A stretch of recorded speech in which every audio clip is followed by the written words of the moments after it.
अक्सर मुझसे लोग पूछते हैं और हमारी वीडियोस के नीचे कमेंट्स भी आए अक्सर, और वो ये थे कि नज़ीर भाई बताए कि क्या हम ये पता कर सकते हैं कि हम जो अमल कर रहे हैं या हम जो वजीफ़ा कर रहे हैं या हम जो तवीज़ इस्तेमाल कर रहे हैं उसकी रूहानियत हम पर जारी हो रही है, जारी हो चुकी है या नहीं।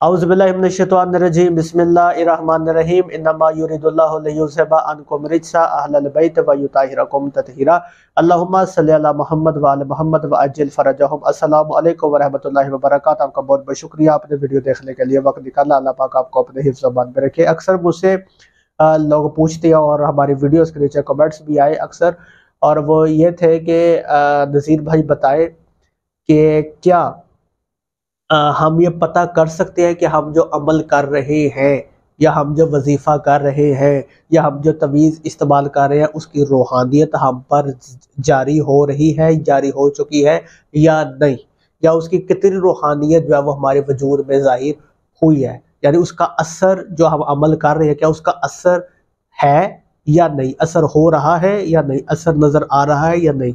ठीक है, तो इसका बेहतरीन तरीका, आप कोई ऐसा अमल कर रहे हैं जो आप काफ़ी 40-45 दिनों से आप कर रहे हैं और उसका रिजल्ट आपको अभी नहीं मिल रहा, ठीक है, और आप नाउम्मीद से हो गए हैं कि मैं अमल तो कर रहा हूँ पर पता नहीं इसका जो वो रिजल्ट मुझे नज़र नहीं आ रहा। ठीक है, तो क्या इस अमल की रूहानियत मेरे वजूद में ज़ाहिर हो चुकी है या नहीं, या मेरे वजूद में ज़ाहिर हो रही है या नहीं, इसका क्या जो है ना वो रिजल्ट होगा। तो सिंपल इस चीज़ को जहन में रख के, उस अमल को जहन में रख के आपने सारे कमरे के लाइट्स आपने ऑफ कर देनी है। ठीक है, ऑफ करने के बाद आंखें आपने बंद कर देनी है, मोबाइल आपका ऑफ होना चाहिए, कमरे में किसी किस्म की रोशनी नहीं होनी चाहिए।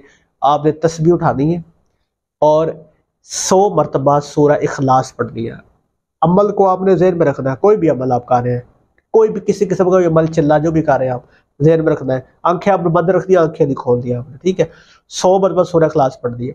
अब ड्यूरिंग तस्बीह अगर आपकी आंखों के अंदर रोशनी जाहिर हो, ठीक है, रोशनी जाहिर, अगर बहुत तेज रोशनी जाहिर हो रही है तो भाई इसकी आप जो है वो बहुत ज़बरदस्त रूहानियत आपको मिल रही है। इस चीज़ की, इस अमल की जो तासीर है वो आप पर मुकम्मल तौर पे वो जारी हो चुकी है। ठीक है, अगर रोशनी तो नूर तो आपको नज़र आता है, रोशनी तो होती है, थोड़ी सी लाइट आती है आंख के अंदर, पर थोड़ी मध्यम है, थोड़ी डिम है, तो उसका मतलब यह है कि रूहानियत आ तो रही है, उसका असर आपके वजूद में आ तो रहा है, यानी वो उस अमल की तस्वीर जारी हो तो रही है पर थोड़ी कम। या तो आप दिल लगा कर यकसुई से अमल नहीं कर रहे, अगर आप ऐसा नहीं कर रहे तो यकसुई के साथ अमल करें और इसको मजीद जारी रखें, ठीक है, ताकि इसकी मजीद रूहानियत आपके वजूद में खुल जाए। ठीक है, और अगर वो आंख के अंदर जब लाइट नहीं आती तो इसका मतलब ये है कि आप जो अमल कर रहे हैं या तो आप अमल ख़राब कर रहे हैं, आप ठीक तरीके से अमल कर नहीं रहे, या अमल आपके लिए ये दुरुस्त नहीं है, इसकी रूहानियत आपके वजूद में ज़ाहिर नहीं हो रही। ठीक है, ये अमल आप कब कर सकते हैं, ये अमल आप इशा की नमाज के बाद या फजर की नमाज के बाद आप कर सकते हैं। करना अंधेरे में है, यानी सुबह के वक्त करेंगे, तहज्जुद के वक्त करेंगे ताकि अंधेरा हो, तहज्जुद के वक्त में अंधेरा होता है ना, या फिर इशा की नमाज के बाद करेंगे जब अंधेरा हो। दिन के वक्त आपने ये अमल नहीं करना। ठीक है, अरूज माह में भी कर सकते हैं, ज़वाल माह में भी कर सकते हैं, पर करना रात के वक्त यानी तहज्जुद के वक्त, ठीक है, या इशा के वक्त।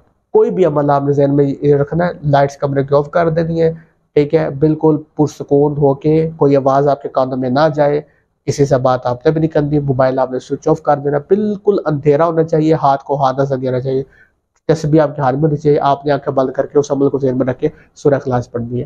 ठीक है, आपको पता चल जाएगा कि इस अमल की रूहानियत मेरे ऊपर ज़ाहिर हो रही है या नहीं, आपको पता चल जाएगा। दुआ में याद रखेगा। मिलते हैं अगली वीडियो में। खुदा हाफिज़।